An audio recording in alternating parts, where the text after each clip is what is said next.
this is Will. Thank you for downloading my guide, the 6-step guide to energetically clear visibility blocks so that you can sign new clients.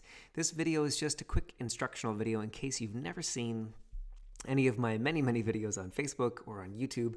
I feel like I've done so many so far, but if you want a quick tutorial on exactly how to use the guide and specifically how to do these energy clearing statements, that's what this video is. So there's a ...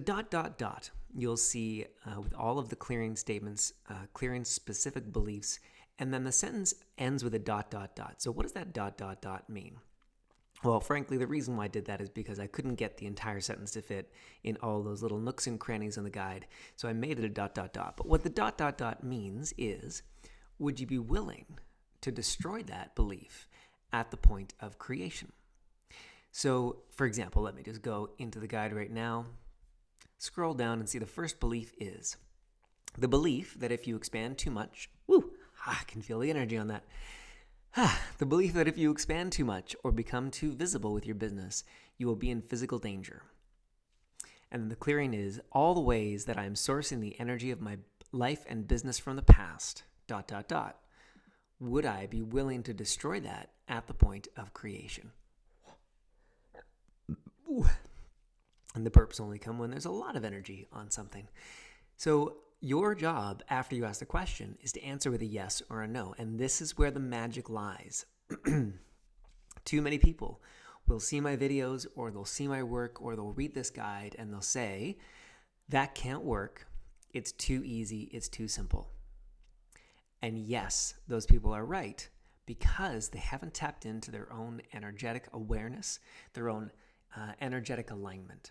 So if you do one of these clearings, for example, all the ways I'm sourcing the energy of my life and business from the past, would I be willing to destroy that at the point of creation? And really, it's a hell no. I'm not willing to clear that. I don't believe I can clear that. This is ridiculous. And of course, it's not going to work. So you have some options. One, you can try it again when you're in a better mood, when you're more aligned internally, and see if it can shift then. Or number two, you can drop me a line and say, hey, I'm having a really hard time with this. Is there another belief underneath this that I need to clear first? And that is the work that I do with private clients and in my group programs. But even with just this guide to get you started, try each of those clearings. And one of them might move more easily than the others. Start with that. Shift that first and then revisit the rest and see if one or more of those will shift more easily afterwards. And even more valuably, and I didn't even expect to share this, it'll be such a gift if you use this guide, and again, you use that same clearing, all the ways I'm sourcing the energy of my life and business from the past. Would I be willing to destroy that at the point of creation? And you get a no, or you think, hell no, I'm not willing to. Take a look. Look a little bit deeper. Look below the surface. Why are you not willing to clear that? Write that down and then try it again with that one, because then you're getting to what's really going on. So this is my not so short, very quick instructional video because I can't help but give more and hope that you will use this guide to its fullest. It is so valuable. The feedback I've gotten has been amazing. Write me back, let me know, and I look forward to meeting you in person someday. Thanks so much. Bye-bye for now.